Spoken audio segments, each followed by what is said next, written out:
Great to see you, Mr. President. Thank you very much, Greg. Thank you for having me. The most important question I have to ask you is, how about my ratings? Your ratings are fabulous. I just saw you're now the king of late night. Yes. I mean, you're beating some very untalented people, to be honest with you, so I'm not so sure how great that is, but they are so bad, and it's about time somebody came in and you're really beating them badly. Great. I feel kind of guilty about it because I feel like I'm beating up unarmed people. Well, they're not very talented. You are, so congratulations. I'm mildly talented. They're just untalented. Well, and you're very different. Yes, I am very different. Speaking of, do you remember how much I hated you for that brief period of time? There was a period of time when you weren't a fan, and then you started noticing that things were getting done. Yes. And you said, you know, I may not like them, but look, we have a good economy, we have good military, we have good everything. Right. And then you started, and now I think, I don't know if it's love, but it's getting close, and we like it. It's not, I wouldn't say it's love, but I would say it's admiration. Well, thank you. And also admitting that I was wrong because I was focusing on words and not deeds. And now we're at a time where, okay, there are no more mean tweets, and we have a really nice president, and the country is in the crapper. So who would you rather have? Well, I don't know that he's a nice president. I'm not sure about that. But I can tell you the country has never been more unsafe. We have people pouring in through our southern border, which everyone's forgetting about right now because of the travesty of Afghanistan. And if you look at the people coming in by the hundreds, by the thousands, and these are not the people necessarily that wanted the protection. Right. These are people. So are they terrorists? How Yes. many terrorists are coming in? And they were aggressive, very aggressive at the plane, and they pushed their ways, their way onto the plane. Why do you think that Democrats have such a problem with incentivization? Like if you introduce friction on the border, you reduce immigration. Yeah. They don't understand that. What is the problem with that? How can they cannot see that? I really believe it's gross incompetence. And the only thing good for them about Afghanistan is it makes what they're doing on the border look good, because that was the dumbest thing I've ever seen. Yeah. We don't want a wall, we don't want this, we'll just let people come through. It's a disaster. The borders it was the safest border we've ever had, and now it's the worst. What unites all of them is a lack of process. They do not understand process. We just want order. I want people to come into our country, but I want a line and a gate, people that can walk through. Yeah, and legally. Legally vetted, strongly vetted. Yeah. But when you think that they moved the military out first, think of this, because we had a great plan. It's backwards. Even Biden, I think he made a mistake when they did it. They were all screaming at him. But when he said that since President Trump, or he calls it the past administration, signed the deal, not one soldier was shot at or killed. Think of that. You know why? Because they knew the consequences. And our conditions were tough. And then they came in and they just moved out. Who would move out the military first? The military goes last and safely. And sadly, those 13 great soldiers and 200 people, 200 people, more than 200 people were killed, and a lot of people are badly injured, really badly injured. It wouldn't have happened. Do you think it is better to be feared, right? And that's the difference. They don't fear our president. Well, I don't know if he just doesn't seem like they know what they're doing. Right. Yeah. It's not a question. I don't even think it's a question of fear. It's a question of respect, and it's a question of being smart. When you hear, I could just see, because I dealt with Abdul. Right. Let's call him Abdul, but that's the man. Yes. And he's now the head of the Taliban, and he was the head of the Taliban when I dealt with him. And I started it off very tough because, you're going to pay tremendous consequences. I don't have to go the level of toughness, but it was bad. And they understood what I said. And there was no way they were going to do anything to us. We could have taken our time. We could have taken a year, 2 years. But to leave $85 billion worth of equipment, for them to fly around Apache helicopters. So this is the greatest war machine outside of the submarine. This is the greatest war machine there is, the Apache. Right. They're very, very, tens of millions of dollars. They have 28 of them. Yes. That's more than any other country in the world has, except for us. I can't even get a gun in New York. Yeah. If I joined the Taliban, I could have gotten a helicopter. No problem. Yes. In fact, I saw that the other day. We can't have guns, but the Taliban, they can have 27 each. I could have a helicopter that would get me to the Hamptons and back. Right. Yeah. That's right. I want to ask you a question about COVID, because you had COVID. And my wife, You met my wife, I don't know, it was like 6 years ago in Mar-a-Lago. She's still not gotten vaccinated. And I keep talking to her to get her to get vaccinated, and she hasn't. What would you say to her? Well, first of all, I'd say, why is she not doing it? Does she have some kind of religious thing? No, skeptical. She's skeptical, doesn't trust. Well, she's Russian. Yes, she's Russian. That's the end of that. Exactly. You can't argue with the Russian. No. Very smart. Yeah. Very hard-headed. Yes. I think I know your wife a little bit, right? Yes. But she's great, and let her do what she wants to do. I got vaccinated, and I feel very good. I think we saved millions and millions of people worldwide. You know, in 1917, they say almost 100 million, approximately 100 million people died. Yeah. I think we could have been into that situation because it was very bad. And now, if you're vaccinated, the other thing it shows that if you do get sick, you don't get sick like they were before, meaning you don't die. Exactly. So I would recommend, but I also say that let her have her freedoms. You know the word freedom, right? Yeah, exactly. And with you, she needs freedom. She needs a lot of freedom from me, I found. Yeah, right. I think I probably have to agree with that. Oh, here's a question. I bet no one's ever asked you this. I think I might know the answer. How hard is it being president from a scale to 1 to 10? Well, I had two forms of presidency. Number one, I had to run the country, work on the world, and do things. And the other thing, I had to survive. Yeah. The survival was much tougher because I had fake Mueller people coming after me. I had 19 really haters after me. I had every form of law enforcement after me. It started from the day I came down the escalator. It never stops. I have every prosecutor after me. They're looking at deals that I did years and years ago. I forgot about them. It is a disgrace. So I had to survive, number one. And number two, I had to really, you know, I guess I'd put it in a different order. But if you don't survive, you can't do a good job in terms of running. So I had survival and I had running the country. Right.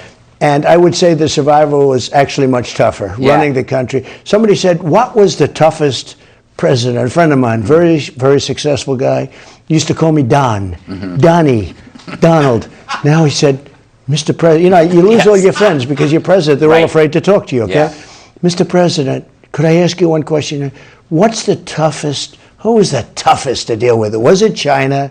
Could it be Putin in Russia? What about North Korea, Kim Jong-un? I said, well, the toughest actually was the United States, dealing with these maniacs that we have over here, with Pelosi and Schumer and all of them. That was probably the toughest, far tougher than a lot of world leaders. And isn't that a shame when you think about it? Isn't it a shame? Well, there was an irrational response to you, and I mean, I lost friends when I would defend you. But you also gained friends. Yeah, you gained friends. I didn't listen to my family members who were voting for you during the time, and I had friends who were voting for you, but I didn't listen. And then when I turned and started listening, then I lost all of my other friends. Did it bother you to see friends that you've had lose these friends because you became president and they didn't like what you were doing, or they became emotionally and irrationally kind of unhinged?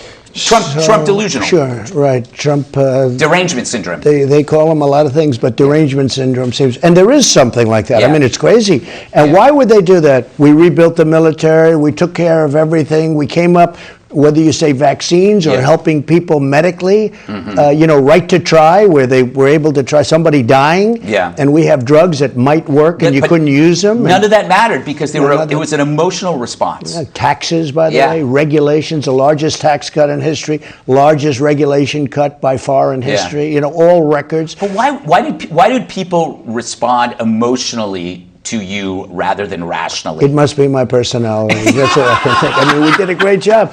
I rebuilt the military. Yes. All that beautiful stuff, that brand new stuff. And you know who has it now?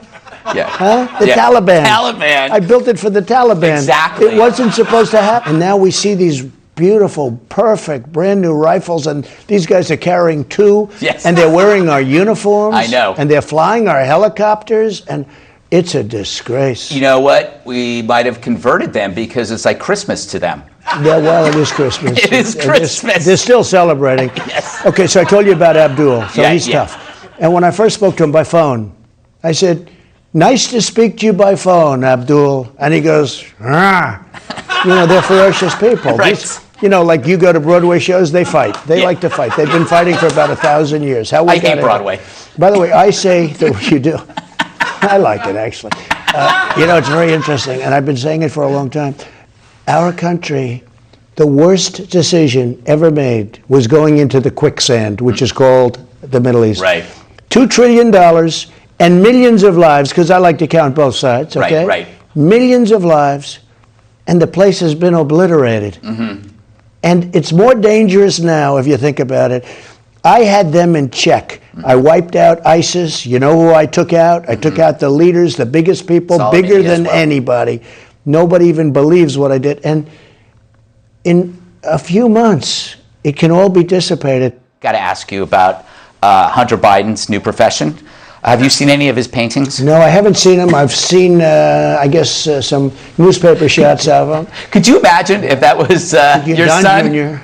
Don Jr. has decided to go into painting. Well, he's never painted before. He wants $500,000 a shot. And you know what? They don't even go after him. No. And he paints with a straw, which is a new use for a straw for him. Yeah. When I heard that one, I said, oh, this one will never. This one, even the fake news media will not allow. He's selling these paintings for a fortune. Yeah. If my kids ever did that, they could do good things. Yes. I have a son raised $20 million for St. Jude's, and it was under 2 years of investigation, and he got nothing out of it. Mm-hmm. Nothing. 2 years of investigation, he raised $20 million. I got the most beautiful letter from the head of St. Jude's that this young man, I won't even say which one of my kids, because why should I? It'd be great if Don Jr. or Eric started selling sketches and giving the money to like drug addiction programs. You know, just like some really primitive sketches before Hunter ever sells a painting. Well, and this was during, you know, if you go during the presidency to do this, okay? Yes. Yeah. But I think the paintings are the least of it. Yeah. You know that. Oh, yeah. You mentioned paint, that's the least of it. Well, there's the gun violations and there's a load of other things, too. You know what? We had a much softer Justice Department, and let's say that they didn't like doing that. And I understand that, too. I don't want to see a family in trouble. Yeah. And he's got some difficulties, which are very serious difficulties in terms of what happened to him with abuse, et cetera, et cetera. But I'll tell you what, you can't do it to Republicans. And I say to some of the Republicans, especially the rhinos, because we have some very stupid Republicans also. Yeah. I say, don't you sometimes have to fight fire with fire? What are your plans for 2024? So I love our country. I think you'll be very happy. I would say this 2-3 years ago, you might not have been that happy, but now I think you'd be very happy.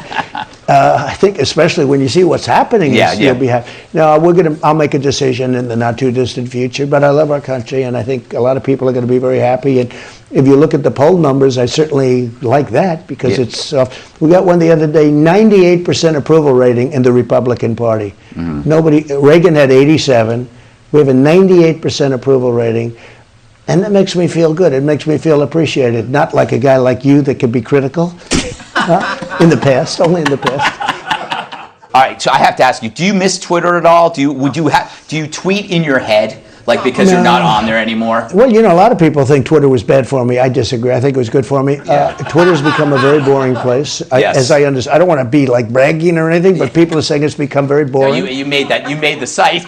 You know, when I went onto Twitter like 12 years ago, Twitter was a failed operation, and it became successful, and a lot of people said I had a lot to do with it.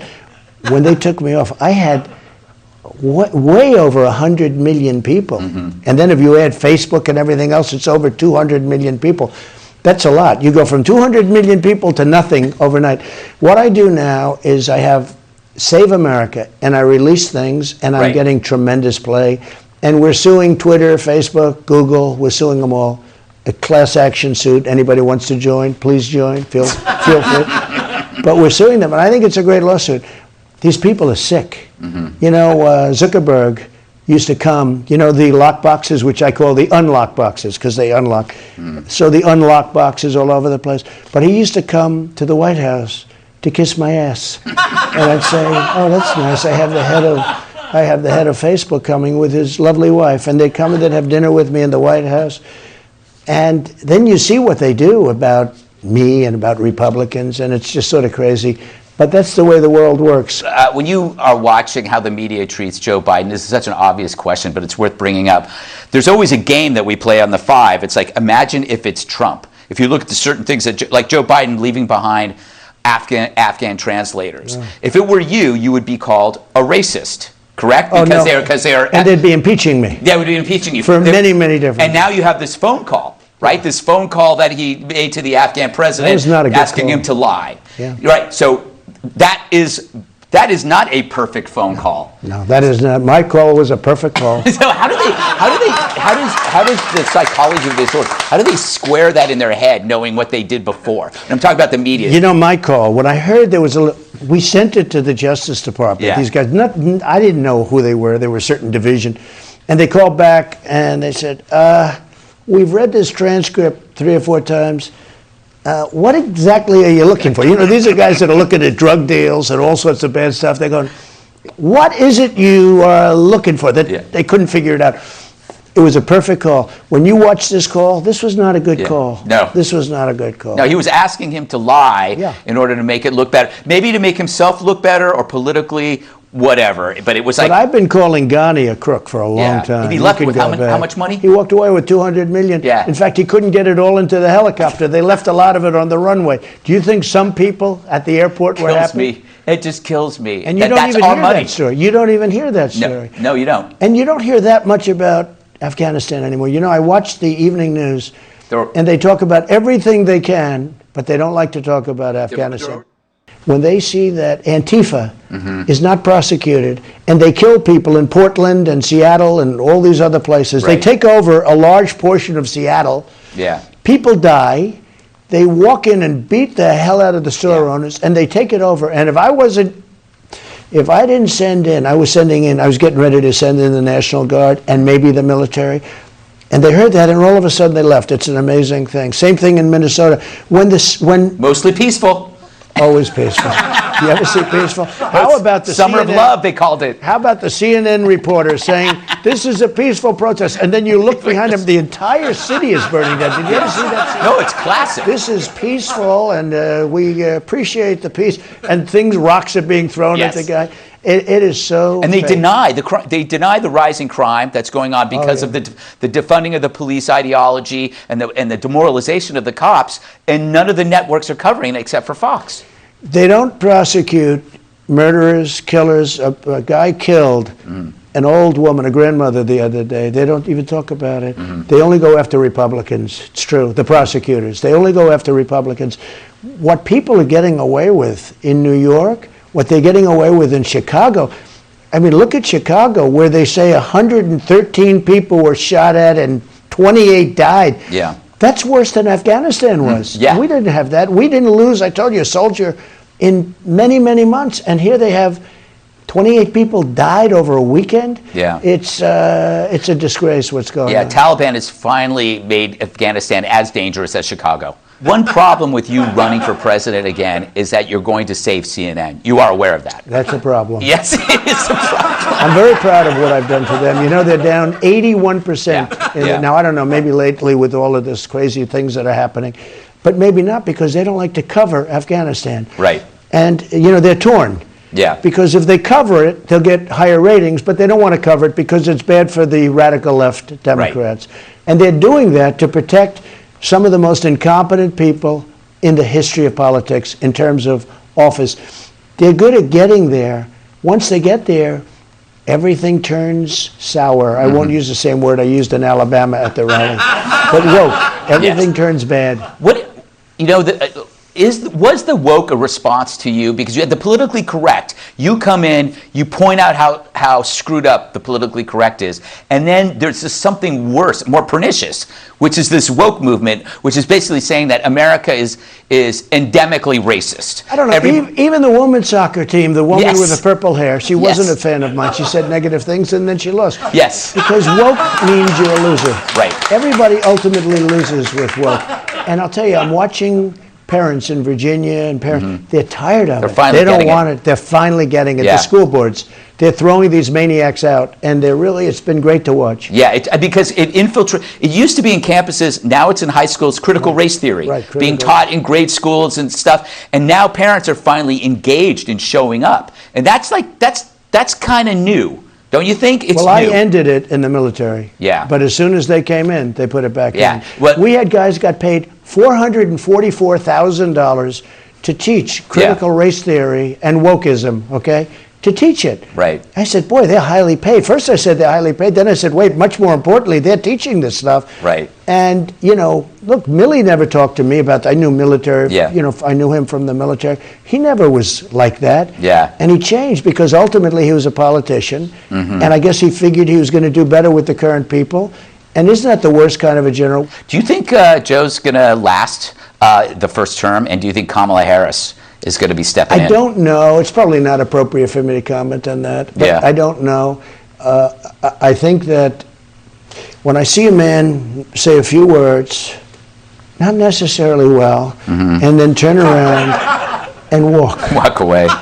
Somebody said he has really nice hair in the front, but I see him walk away. And he never answers a question. Yeah, just leaves. And they're soft questions. And when he did answer them, I remember during the campaign, they're screaming, why do you think of this? Why do you think of that? The maniacs. And I think that one of the, I don't know, maybe I don't get credit for it, maybe I do. Fake news was a great term. People say, what was your favorite? I think fake news, nobody had any idea how fake it was. But when you watch them ask him a question, and then you see him read the answer off the teleprompter, that means he knows what's going on. I mean, and he'll call, let's see, they told me to ask so-and-so to ask a question. Yeah. It's so sad for our country. I got to know Putin and President Xi of China and Kim Jong-un and all of them very well. They're at the top of their game. When they see the scene at the meetings that they've had where his wife, who's lovely, is screaming, come here, Joe. Come here, Joe. Joe, come here. Etc. That's not appropriate. Yeah. But when they see that, I can't imagine they're inspired. How about the Wuhan lab? You were ahead of the game on that one. I was right about hydroxychloroquine. Yeah. Remember that? Now, had I said do not use under any circumstances, everybody would do it. My mistake with the wall. So it took me 2.5 years to start building because I had lawsuits. I had 11 lawsuits, mostly by Congress, Nancy Pelosi and the group Crazy Nancy. So mostly by Congress. It took me 2.5 years to get started. You weren't allowed to start. You had all sorts of restraining. I won all of them. I start building the wall. I mean, think of it. They go out and they say, walls don't work. And I always say, the only two things that work, and they always will, are the wheel and the wall. That wall had such an impact. But we've done a great job, and I think we're given a lot of credit for it. And I think, frankly, now we're given much more credit than I was when I was there because they see how bad it's been. We had secure borders. One of the things we talk about, the people coming in, well, they couldn't come in very easily. But, and the whole, all the different rules, regulations that made it. But one of the things I stopped is fentanyl to a large extent. Right. I had it down 81%. That's a tremendous amount. Now it's triple, quadruple what it ever was, and it is the worst drug of all. Yeah, and they're finding it everywhere. It used to just be on street drug. Now it's in cocaine. I've changed my lifestyle. It's everywhere. You can no longer take anything. Exactly. You can't have a hamburger. You can't have a hamburger. Exactly. But to your point, fake news is one of the most important phrases of this generation. I think so. Because generally people complained about bias when they were in their home watching TV. But it was the first time somebody on TV was saying it to them, saying this is fake. Nobody ever said it. And, I'm sure they won't give me, they'll say, in 1929, somebody used the term. I don't think so. Yeah. But I thought it was a great term. It was so accurate. It's stuck. No, it's stuck. It's stuck. It's not going away. Hey, you know how long it took? And now I watch CNN saying, fake news has reported. They're saying about the other side. It's not working. But I will say it's stuck. And you know how long it took to stick? About 24 hours. Exactly. It was there. That's amazing. Amazing. Mr. President, there's a man over there looking at me. I wonder if that means time's up. I don't know, but we can do another one. No, I have to say, I really enjoy your show. I enjoy you. I know you're a funny guy and all that, but you're a very serious guy, actually. You get it. you get it. And I think that's why your show's doing so well. And I kept saying, why can't these other people be beaten? They're horrible. I know them all. Yeah. Why can't they be beaten? And Jimmy Fallon, I watched him. He was so, remember with the hair? Yeah, he was having a good time until his friends came after him. He was having a good time. Yeah. He said, can I touch your hair? And I said, I'd rather have you not, but if you want, and he starts messing it up. He said, it is your hair. And, okay, all of this. And then what happens? They go after him. And then he apologized. He apologized. And by the way, he got great ratings. It was great. He's never been the same. And it's never been the same. It's never been the same, because once you feed the crocodile and apologize, they come after you. He lost so much respect. If he just stuck to his guns instead of he lost his highest rated show. Yeah. And so I'm doing it. They did commercials at the beginning. And then they went after him. It's like SNL. They said they humanized me. Yeah, they humanized How me dare you? by doing it. How dare you do that? You've humanized him. Do you know what you've done? Yeah. And instead of saying, hey, I got the biggest ratings, the show is doing great. His show was doing great. Yeah. Instead, and he was always a nice guy. I always thought he was a nice guy. Instead, he apologized. He looked like such a fool. And they're not funny. No, they're not. They're not funny. They replaced humor with anger and what's called clapter. They want people to clap about their opinions and not their jokes. The other one used to treat me, ABC. Kimmel. Jimmy Kimmel. Yeah. He used to, I did a show many times before I was doing this. Yeah. He used to greet me on the sidewalk. He used to wait for me, nobody else. Yeah. This is before I was a politician. Yeah. Can you believe I said I was a politician? I hate to say that, but listen, he used to, Jimmy Kimmel, wait for me outside his studio in Los Angeles, very crowded street. When I came, he kissed my ass all the way in. And then what happens? I run, and all of a sudden I'm like this horrible guy. This guy, go back to his old shows. The Man Show? He treated me, he was nervous to talk to me. Yeah. He'd meet me at the car. Yeah. I think he might have even opened my door. Do you want another drink? And now it's different. So it's one of those things, you know. It's very interesting. I went into a big event, and our great former First Lady, who really did, the people love her. We love our First Lady, the signs. But she said, I've never heard anybody boo for you. I had just announced. And I said, well, that's politics. She said, yeah, but all the years we've been together, nobody ever booed.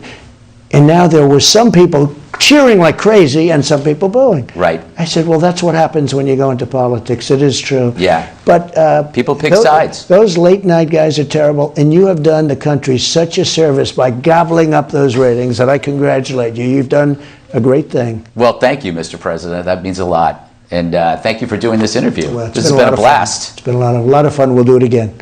Definitely.